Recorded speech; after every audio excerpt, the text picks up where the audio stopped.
तो दोस्तों आज हम इस वीडियो में बात करने वाले हैं एनसीईआरटी की कक्षा 10 प्रश्नावली 1.1 का क्वेश्चन नंबर 2। क्या है कि दर्शाइए कि कोई भी धनात्मक विषम पूर्णांक 6q+1 या 6q+3 या 6q+5 के रूप का होता है जहां q क्या है, कोई पूर्णांक है। दोस्तों आइए इसका हम हल स्टार्ट करते हैं दोस्तों। तो सबसे पहले दोस्तों क्या करेंगे, यहाँ यूक्लिड विभाजन प्रमेय लिखेंगे।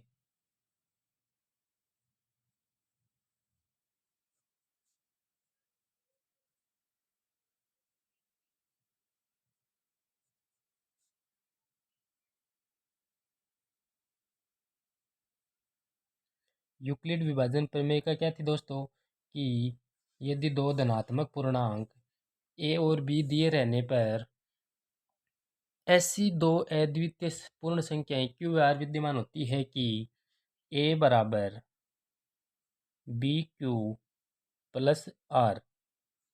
ये थी यूक्लिड विभाजन प्रमेय।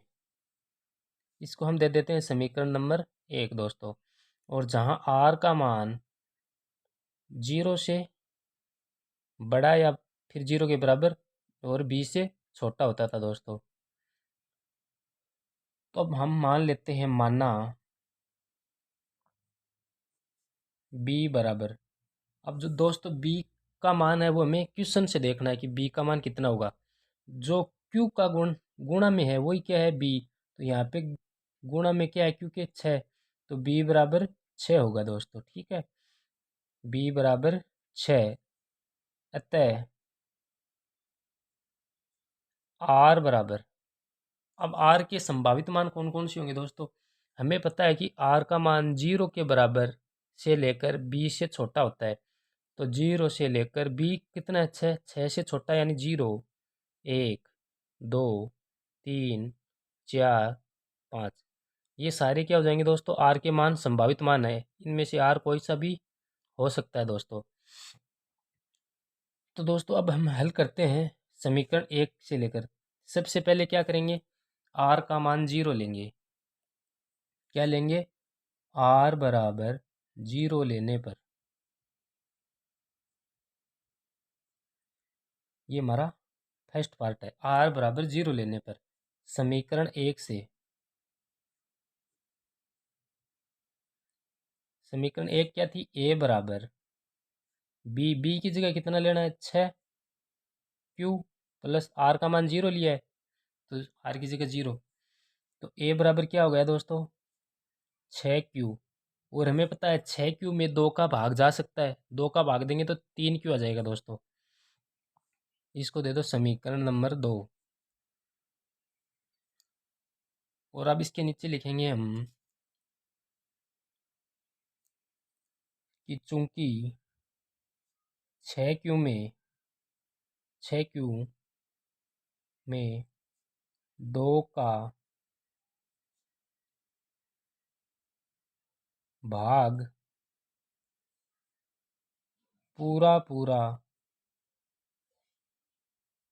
जाता है, अतः 6q समपूर्णांक है। हमें पता है जिसमें 2 का भाग पूरा पूरा जाता है वो क्या होता है, समपूर्णांक। अब हम लेंगे आर बराबर 1 लेने पर समीकरण 1 से, समीकरण 1 में आर का मान 1 रखेंगे तो ए बराबर कितना हो जाएगा, बी की जगह 6q, आर की जगह 1, तो 6q+1। अब देखो दोस्तों, इसको समझने से पहले हम आगे वाला स्टेप पहले समझते हैं ताकि आपको ये अच्छे से समझ में जाए। अब यहाँ पे लेंगे आर बराबर 2, आर बराबर 2 लेंगे तो ए बराबर कितना हो जाएगा, 6q+2। अब देखो दोस्तों, इन दोनों में से 2 कॉमन आ रहा है तो ए बराबर कितना हो जाएगा, 2 कॉमन लेंगे तो ये 3q+1 और ये 2 से विभाजित हो जाएगी। तो इसमें लिखेंगे चूंकि 6q+2 में 2 का भाग पूरा पूरा जाता है, इसलिए यह समपूर्णांक है। अब दोस्तों इसको समझेंगे हम। अब आप देखिए, इनमें से 2 कॉमन नहीं आ रहा है, इसमें से तो आ जाएगा, लेकिन यहाँ पे 2 नहीं है तो कॉमन नहीं आ रहा है। तो इसमें लिखेंगे हम कि 6 प्लस 1 में 2 का भाग पूरा पूरा नहीं जाता है, अतः 6 प्लस 1 विषम पूर्णांक है। क्या है? विषम पूर्णांक। तो सम पूर्णांक तो वो होता है जिसमें 2 का भाग पूरा पूरा जाता है, और विषम पूर्णांक वो होता है जिसमें 2 का भाग पूरा पूरा नहीं जाता है। तो अब इसको हम समीकरण नंबर 3 दे देंगे और इसको समीकरण नंबर 4 दे देंगे।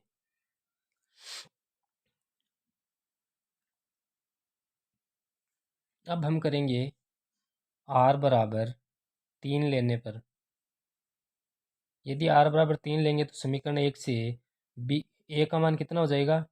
6 प्लस 3।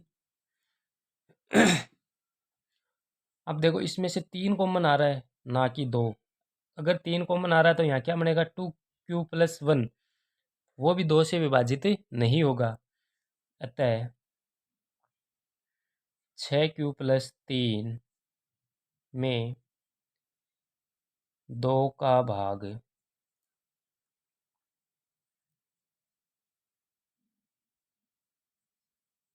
पूरा पूरा नहीं जाता है,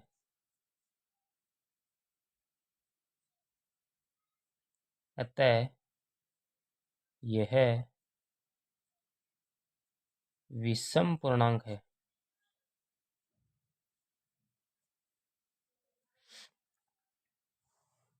अब लेंगे हम r बराबर 4। r बराबर 4 लेंगे तो a बराबर कितना हो जाएगा? 6q+4। अब इसमें से 2 कॉमन आ जाएगा, तो ये क्या बन जाएगा? 3q+2। तो ये 2 से विभाजित हो जाएगा।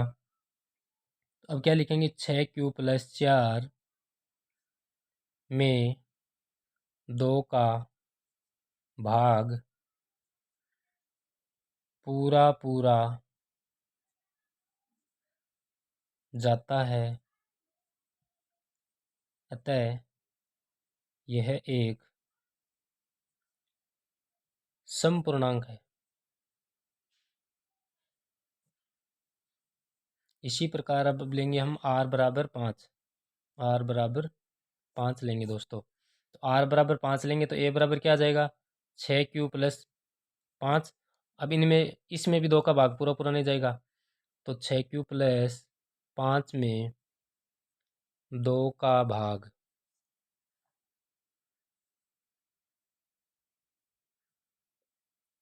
पूरा पूरा